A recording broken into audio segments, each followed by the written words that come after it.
Yo, what's good, family?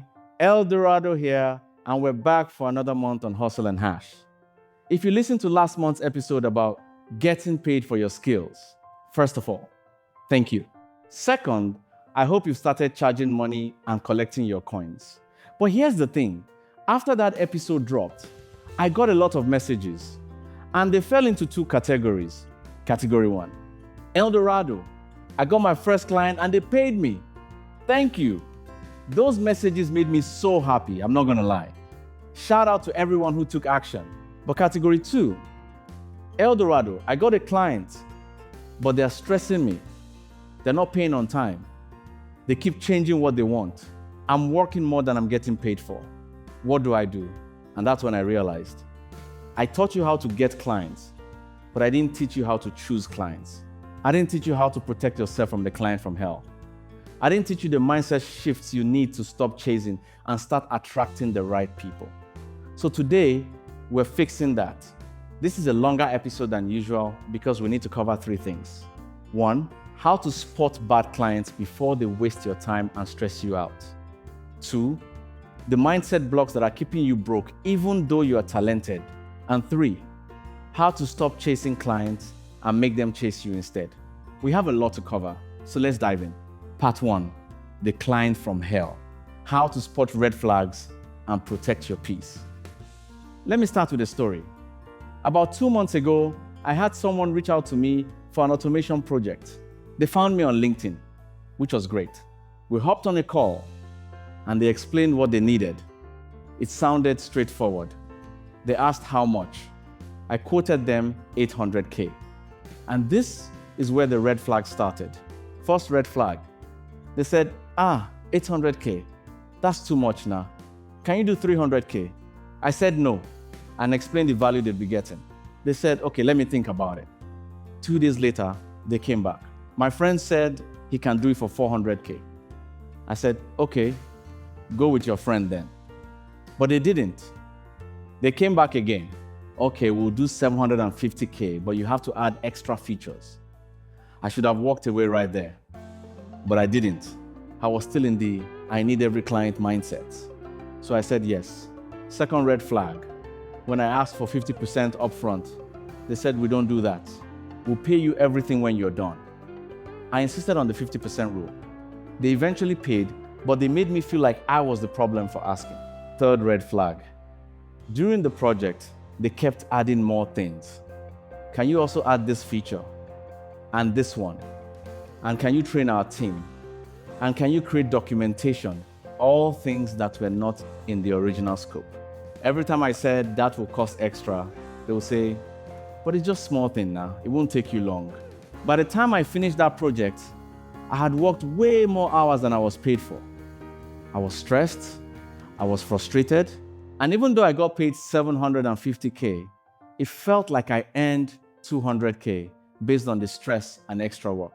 That's when I learned, not all money is good money. Some clients will cost you your peace of mind, your time, and your mental health. The money you collect from them is not worth it.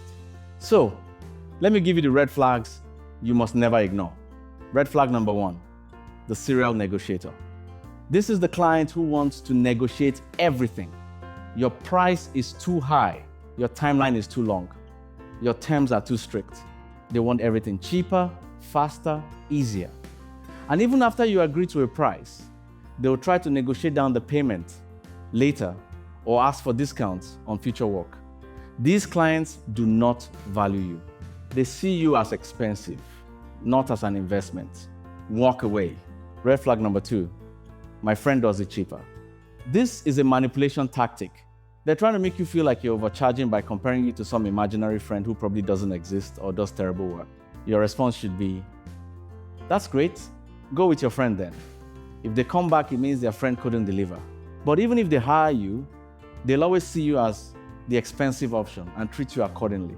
Red flag number 3, this is easy, it won't take long. Anytime a client tries to minimize the work involved, run. Because what they're really saying is, I don't value your expertise, so I shouldn't have to pay much. Even if the task is easy for you because you've mastered the skill, it's still valuable. A doctor can diagnose you in 5 minutes, but you're not paying for the 5 minutes. You're paying for the years of training that make those 5 minutes possible. Red flag number 4, the scope creeper. This is the client who keeps adding more work without wanting to pay extra. Can you also do this and this and this small thing? And when you say it will cost extra, they act offended. But we're already paying you now. Scope creep is how you end up doing double the work for the same money. Always, always, always define the scope clearly upfront and charge extra for anything outside of it. Red flag number 5, the ghoster. This client takes forever to respond to your messages. You send them a draft, they disappear for 2 weeks. You ask them a question, they reply 5 days later. But when they finally show up, they want everything done immediately. I need this by tomorrow. It's urgent. These clients do not respect your time, and working with them will frustrate you to the point of madness. And then, the Nigerian specific red flag. When we blow, we'll pay you well. Translation: we're not paying you properly now, but we're promising you vague future benefits. My brother, my sister, blow when? How? And even if they blow, are they really going to remember you? Focus on clients who can pay you now for the value you're providing now. Future promises don't pay current bills. So those are the red flags. Now, how do you protect yourself from these clients? Number 1, use contracts. Even if it's just a simple agreement on WhatsApp, state the scope of work, the price, the payment terms, the timeline, and what happens if either party wants to cancel. This protects both of you and sets clear expectations. Number 2, the 50% upfront rule is non-negotiable. No exceptions. This proves the client is serious and has the money. And it protects you in case they ghost halfway through. You've at least been paid for some of your time. Number 3, create clear scope documents. List exactly what you would deliver and what you will not deliver. If they ask for something outside the scope, you can refer back to the document and charge accordingly. Number 4, set communication boundaries. I respond to messages between 9 a.m. and 6 p.m. Monday to Friday. For urgent requests, there's a rush fee. Protect your time or clients will drain it. Number 5, learn how to fire a client professionally. If a client is too stressful, too disrespectful, or too problematic, you have the right to walk away. Refund any advance payment if needed, and move on. It's not worth your mental health. And finally, the good client checklist. Good clients respect your pricing and don't try to negotiate to nothing. They communicate clearly and respond in a timely manner. They pay on time without you chasing them. They respect your expertise and trust your recommendations. They refer you to other clients. When you find these clients, treat them like gold. Do excellent work for them. Go above and beyond. Because good clients are the foundation of a sustainable freelance business. All right, part 2, the mindset blocks keeping you broke even though you are talented. This part is going to get a little deep, but stay with me because this is where real transformation happens. Mindset block number 1, comparing your chapter 1 to someone's chapter 20. I see this all the time. You're learning graphic design and you compare your first logo to the work of someone who's been designing for 5 years. You feel discouraged. You think, I'll never be that good. Or you just started freelancing, making maybe 50K a month, and you see someone on Twitter talking about their 500K a month, and you feel like you're failing. Here's the truth. You're not seeing their full story. You're seeing their highlight reel. You don't see the 3 years they spent struggling to get their first clients. You don't see the months they made 0 income. You don't see the sleepless nights, the rejections, the failures, the times they almost quit. You only see the success post. And even if you did see their full journey, it still wouldn't matter because their timeline is not your timeline.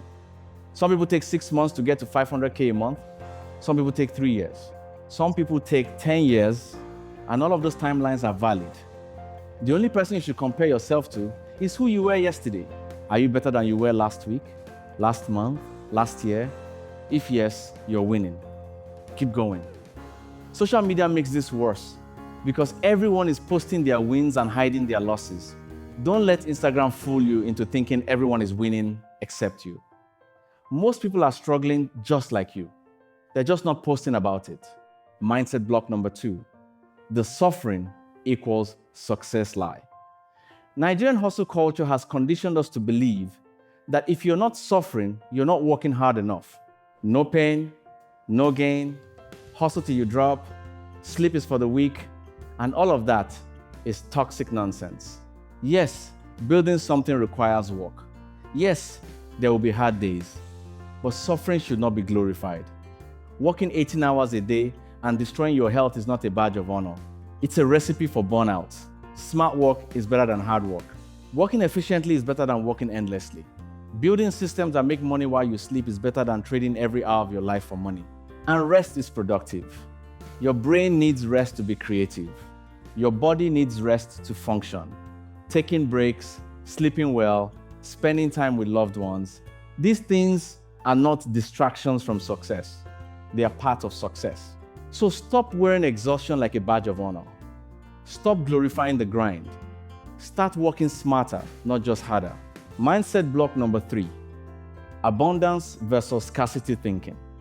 Scarcity thinking sounds like this. There's not enough clients for everyone. If they hire someone else, I lose. I need to take every opportunity, even the bad ones, because I might not get another one. Abundance thinking sounds like this. There are more than enough clients out there. If this one doesn't work out, another one will come. I can be selective about who I work with because good clients are always coming. Here's why this matters. When you operate from scarcity, you make desperate decisions. You accept low pay. You tolerate bad clients. You overwork yourself trying to please everyone, and you attract more scarcity because desperation has an energy that people can feel. When you operate from abundance, you make confident decisions. You set boundaries. You charge what you're worth. You walk away from situations that don't serve you, and you attract better clients because confidence is magnetic. Now, I know what you're thinking. El Dorado, easy for you to say. You have clients already. I'm struggling to get even one client. How can I think abundantly when my account balance is screaming scarcity? I get it. It's hard to think abundantly when reality feels scarce. But here's the shift. Abundance is not about pretending you have money when you don't. It's about trusting that opportunities are coming. It's about believing that your skills have value and people will pay for them. It's about acting like someone who is valuable even before the money shows up. Practical example, instead of begging a client, please hire me, I really need the work. You say, I'd love to work with you. Here's how I can help you solve this problem. See the difference? Same situation, but one comes from scarcity and one comes from abundance. Mindset block number 4, how your upbringing affects your money relationship. This one is big, and most people don't even realize it's affecting them. The way your parents talked about money when you were growing up programmed your subconscious beliefs about money. If your parents always said money doesn't grow on trees, you internalize the belief that money is scarce and hard to get. If your parents said rich people are greedy and evil, you internalize the belief that having money makes you a bad person, so you subconsciously sabotage your own success to stay good. If your parents stressed about money constantly, you internalize the belief that money equals stress, so you avoid dealing with money even when you need to. If your parents never talked about money at all, you internalize the belief that money is taboo or shameful, so you feel uncomfortable charging for your work. And here's the thing, none of this is your fault. You absorbed these beliefs as a child when you had no choice. But now, as an adult, you have the power to challenge and change them. Ask yourself, what did my parents teach me about money? What beliefs am I carrying that are not serving me? And what new beliefs do I need to adopt? Here are some new beliefs to try on. Money is abundant and available to me. I can be a good person and still want money. Charging for my skills is not greedy, it's fair. I deserve to be paid well for the value I provide. Money is a tool that allows me to live the life I want and help the people I care about. Breaking generational poverty mindset is not just about making money. It's about changing how you think about money. All right, part 3, stop chasing clients, start attracting them instead. By now, you know how to spot bad clients and you've addressed some mindset blocks. Now let's talk about how to position yourself so that good clients come to you instead of you begging for work. Here's the problem with chasing clients. When you chase, you look desperate. And desperation repels good clients and attracts bad clients. Think about it. If you're sending messages like, please hire me, I need the work, I'll do anything, I'll charge cheap, what kind of client does that attract? The kind that will take advantage of you. But when you position yourself as someone valuable, someone in demand, someone who solves problems, good clients will seek you out. And they'll respect you because you respect yourself. So how do you make this shift? Let me give you the practical strategies. Strategy number 1, content marketing. Content marketing just means creating content that showcases your expertise and provides value to your audience. And when people see that you know what you're talking about, they will come to you when they need that service. Practical example. You're a video editor. Instead of DMing 50 people saying, I'm a video editor, hire me, you post on LinkedIn or Instagram showing a before and after of a video you edited. You write a caption explaining one editing tip that improved the video. People see the post, some of them need video editing, they reach out to you. You didn't chase them, they came to you. Another example. You're a copywriter. You write a short post breaking down why a popular ad worked. You explain the psychology behind the words. People read it and think, wow, this person understands copywriting. When they need copy, guess who they'll think of? You. This is content marketing. You're not selling. You're teaching, sharing, demonstrating. And in the process, you're building trust and authority. And people buy from people they trust. Now, where should you post this content? For Nigerian freelancers, I recommend LinkedIn first. LinkedIn is where business people and companies hang out. If you're offering professional services, LinkedIn is gold. Post at least 3 times a week. Share your work, share tips, engage with other people's posts. Be visible. Instagram and Twitter are also good, depending on your niche. If you're doing something visual like graphic design or video editing, Instagram works well. If you're doing something more text-based like copywriting or social media management, Twitter works. The key is consistency. One post won't change your life, but posting valuable content consistently for 3 months, 6 months, a year, that compounds. I got multiple clients just from posting consistently on LinkedIn. Not selling, just sharing my journey and providing value. Strategy number 2, give value first. This is closely related to content marketing, but I want to emphasize it. The fastest way to build trust is to give value before you ask for anything in return. Answer people's questions for free. Share resources. Comment helpfully on people's posts. Offer quick tips in DMs without pitching your services immediately. When you do this, people remember you as someone helpful, not someone desperate. And when they need your service, they'll think of you first. Strategy number 3, build systems that work while you sleep. This is about creating assets that attract clients even when you're not actively working. Here's what I mean. A portfolio website. This is a simple one-page site that shows your work, explains your services, and has a contact form. When someone asks what you do, you send them the link. They can browse at their own pace and reach out if they're interested. Tools like Card with the double R or Notion make this easy and free. Testimonials displayed properly. Don't just collect testimonials and leave them in your Notes app. Put them on your website, on your LinkedIn profile, in your Instagram highlights. Social proof sells, a referral system. After you finish a project for a client, ask them, if you know anyone else who needs this service, I'd appreciate the referral. Sometimes even offer a small incentive, like a discount on their next project if they refer someone who hires you. One client can become 10 through referrals. An email list. This one is more advanced, but powerful. If you have a way to collect emails from people interested in your service, you can send them valuable content regularly. And when they're ready to hire someone, you're top of mind. Tools like Substack or Behave make this free and easy. SEO basics. This means optimizing your online presence so people can find you on Google. For example, if you're a video editor in Lagos, make sure those words are on your LinkedIn profile, your website, your social media bios.